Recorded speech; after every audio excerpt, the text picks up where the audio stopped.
What's going on, ladies and gentlemen? It's your friendly neighborhood Mr. Reese, also known as Reese the Poet. I hope y'all are having a wonderful, exciting, and terrific Tuesday. I know that I am.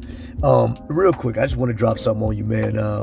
So we're going into February, and it is Black History Month, right? And I know that people are going to be, doing their thing. They're going to be doing the, as they say, doing the black thing, you know what I mean? Which is great. But here's something I need us to leave in 2020, okay? As we are in 2021. Please leave this in 2020.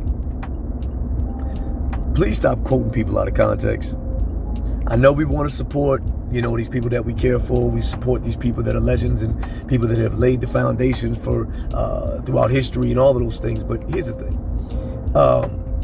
We got to stop quoting them out of context.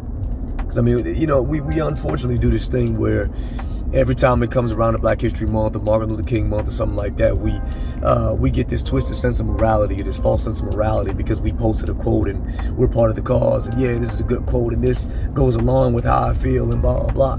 Here's the thing. Before you post that, I need you to understand something. Understand why they said it. Understand what they were going through when they said it.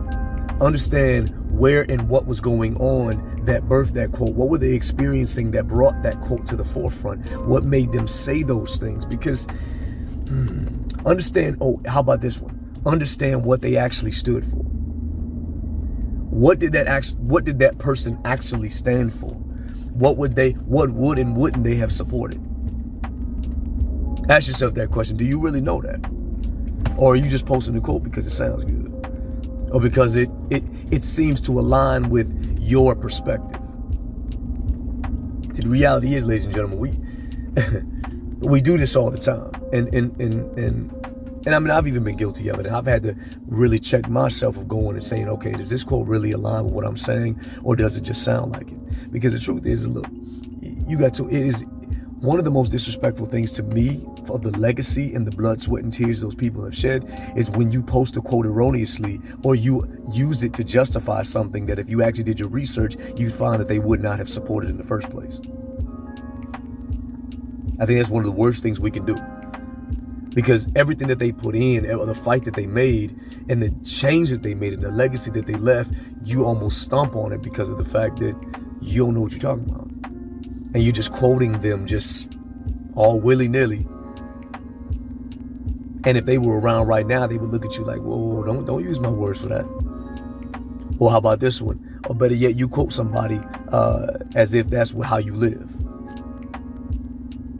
Like Martin Luther King, I see this a lot. People posted that whole, let no man bring you low enough to hate him. And I may have not said that exactly, but it's funny because a lot of the same people will turn around and tell you that they hate Donald Trump. The same people will turn around and tell you that they hate racists or they hate anybody they disagree with. They don't walk in love at all. How about this? Oh, speaking of walking in love, what about the Bible?